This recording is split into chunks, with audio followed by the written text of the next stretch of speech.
আপনি এখন কোন দিকে যাবেন? জেনে যাই আপনার বন্ধুরা এত টিয়া হইসা গাড়িটা আমার গ্যারেজ পর্যন্ত নাই। চলেন ভাই, তো গাড়িটা রাখছি, সমস্যা কোথায়? আচ্ছা আপনি কোথায় যাবেন? আমি তো চলে যাবো। কেমন কিন্তু ভাই আমি একটা কথা বলি বুঝছো, আমার বন্ধুর কিন্তু একটা প্রবলেম আছে। কি প্রবলেম? আলুর দোষ আছে একটা পটেটো প্রবলেম। মানে বুঝলাম না।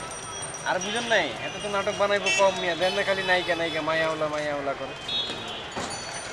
এই সমস্যার কারণে মিয়া একটা সমস্যা নেই। এইসব হিসাব আমি বুঝি না, আপনি তার সাথে বুঝে নেন, আমি আপনার সঙ্গে পরিচয় করে দিচ্ছি ব্যাস। আপনি কোন দিক যাবেন বলেন, আমি চলে যাবো। চলেন আর একটু নামাই দেন। চলেন।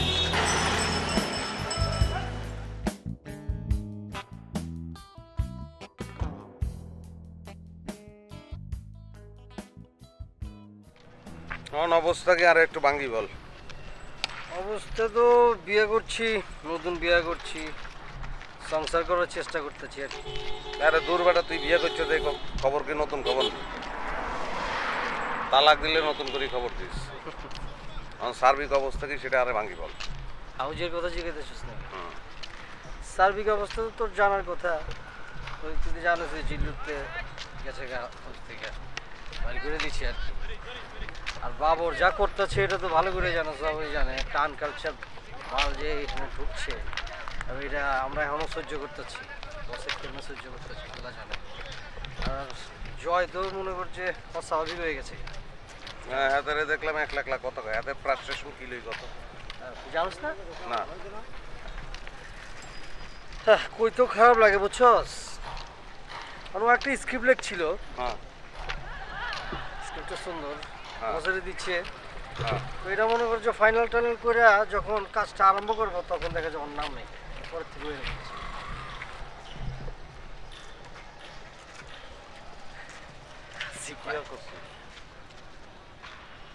বসে তো এরকম কোনোদিন আসলো না। সেইটাই আমারও কথাই, সেটাই যে হাতে জিল্লুরে বাইর করে দিল, জয়ের স্ক্রিপ্ট লই এই কাহিনী। আমি মানে ভাবতে পারতেছি না কি হইতেছে। এটা সোনার সংসার, কত আমাকে চিন্তা ভাবনা ছিল, কত কিছু সব শেষ হয়ে যেতেছে। বাদ দে, তোর দাম্পত্য জীবনের কাহিনী কত কি শুনি। দাম্পত্য জীবন আর কি চলতেছে আর কি।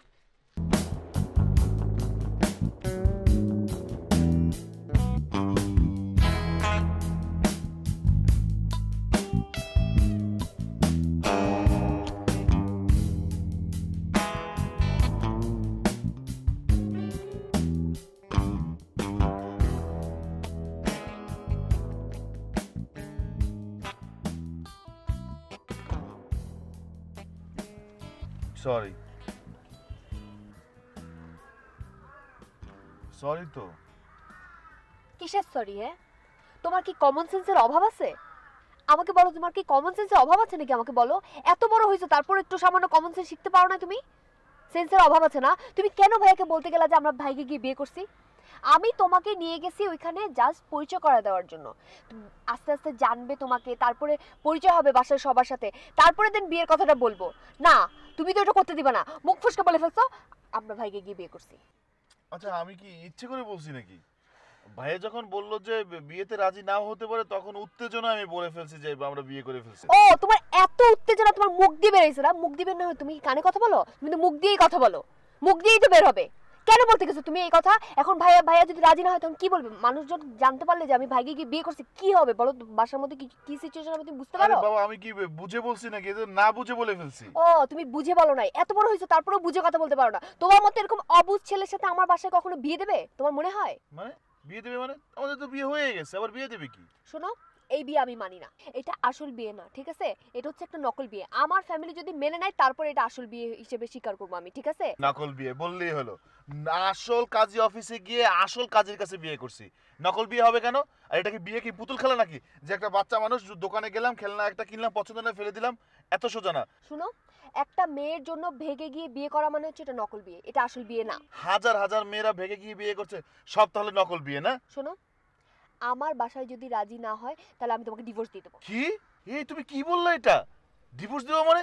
সরি বলো, সরি বলো, অলক্ষণে কথা বলতে হয় না। কি বিয়ে করতে না করতে ডিভোর্স দিব? কি পাগলের মতো কথা বলছো? হ্যাঁ শোনো, তোমার মুখ দিয়ে যেমন বের হয়ে গেছে বিয়ের কথাটা, যেমন আমার মুখ দিয়েও বের হয়ে গেছে ডিভোর্সের কথাটা। ও তাহলে তুমি ইচ্ছে করে বলো নাই, সেটাই যেন ঠিক থাকে। ডিভোর্সের কথা কেন বলবা? আর আমি একটা কাজ করে ফেলছি না বুঝে, তুমি যদি না বুঝে কাজ করো তাহলে কেমনে হবে? দুইজন তো, একজন তো ঠিক থাকতে হবে নাকি? আমি না বুঝে অনেক কাজ করব, তুমি সব বুঝে করবা, তাহলেই দেখবা আমাদের দুজনের কোনো ঝামেলা হবে না।